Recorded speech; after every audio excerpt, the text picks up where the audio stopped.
I've been asked to share a bit about how I came to do this work and be part of the innocence movement as a lawyer working on behalf of innocent people in prison. And, it really does all start back in District 61, where I went to Eisenhower Junior High. And things were planted in me then that I didn't know what they would become. And now, today, when I look back on my life, I see all these little seeds that were planted that now are flourishing within me and have really made me passionate about what I do today. Um, After I went to Eisenhower, I went on to Hinsdale South High School, and then after that to Paul University, where I graduated with a degree in education and taught high school briefly in Chicago for a couple years. And during that time, I met some people who had worked on innocence cases of individuals who had been on death row in Illinois, but who had been released from death row based on innocence.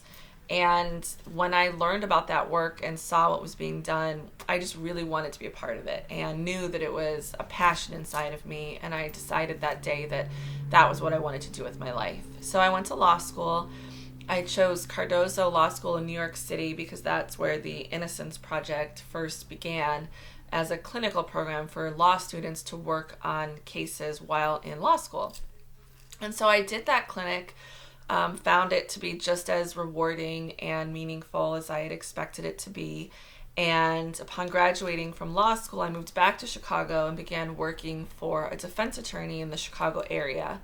And while working on cases with that firm, I also maintained a caseload of pro bono, free representation of clients who were maintaining that they were innocent. And so I worked for that firm for, a few years. And then I was approached to join the defense team of Governor Rod Blagojevich. And so I did that. And I was one of his lawyers on the defense team for both of his trials and also for his appeal. After I left the Blagojevich case full time, I joined the Illinois Innocence Project as a staff attorney. They had an opening, and I could not have been happier to do that work again full time. And so since then, I've now become legal director of our Chicago office, and just am so happy and grateful to be doing work that I find so meaningful, and it just really fulfills me. But when I think back on my days at Eisenhower and throughout my schooling, it's funny, you see these, like I said before, seeds that have been planted. So when I was at Eisenhower, I was pretty active on the student council, as well as in choir. And, I remember what I loved about being on student council was the feeling of involvement within my community, but also broadening out our community and really giving back to the bigger community and doing sort of public service projects. And the feeling that I had from being able to help other people really made me feel good. And that's something that I see today, that's something that really drives my life, is doing something meaningful that feels like I'm giving back. And, I think it was those experiences back when I was in 7th and 8th grade that made me see that for the first time, and see it in a way that made it possible for me to do it and to go out in the world and make that for myself. I also look back on my days in the choir with such gratefulness as well, and gratitude. We had so many experiences. We were in Joseph in the Amazing Technicolor Dreamcoat at the Chicago Theater, as well as just traveling around the country. We performed at Disney World and other places. I would do solo competitions at the urging of Miss Hanson. And when I look back on those experiences, it really taught me how to be on stage, so to speak. And even though I'm not a performer today, I do get up in front of huge groups of people. I give a lot of talks at universities and other venues. And just being in court and being in front of a judge and all the people in the courtroom behind you, it really taught me how to be on stage and how to kind of go with the flow and not let fear and anxiety take over. We all have situations where we're kind of out in the limelight in some way. And, I experienced that to such a high degree when I worked on Governor Blagojevich's trials. I mean, every day, just cameras in all of our faces. And, it's really true that when I look back on my days at Eisenhower, I was in a very sort of, early way was prepared for maintaining poise and confidence. And I was really taught that.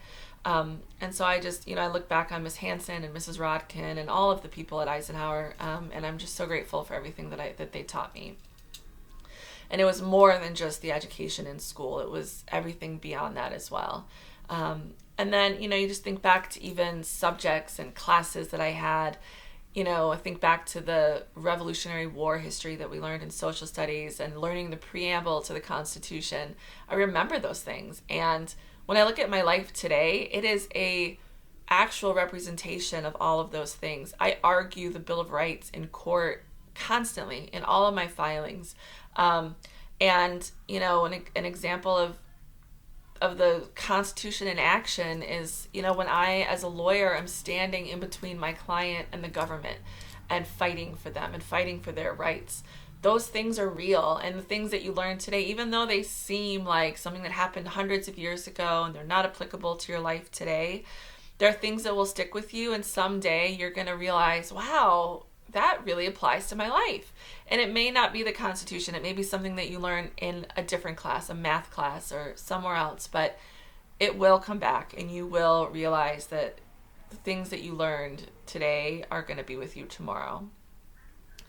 I feel so lucky to do the work that we do. Being a lawyer on behalf of someone who's innocent in prison is a huge responsibility. It can feel overwhelming and scary at times because, we know that our clients are innocent and they're in prison. And every day that goes by, they're sitting there an extra day that they don't belong to be there. And it's also the most rewarding and amazing job to be able to fight for someone who has no voice. I've been so lucky to walk people out of prison after they've been there for 20 years, 30 years, and to be by their side as they walk out and smell that fresh air and see the sunshine for the first time as a free person in so many years is the most fulfilling experience that you could have in a profession or just in your life. I just really think that it's so important as you go on in your lives to take the things that you learn today and let them take place within you and nurture them, and things that are interesting to you, pursue them, and things that aren't interesting to you, accept them, let them go. Maybe they'll come back to you another day. But as you all look back on your lives sometime in the future, I know that you'll look back on these days of your early schooling and just feel so awed by some of the seeds that were planted in you.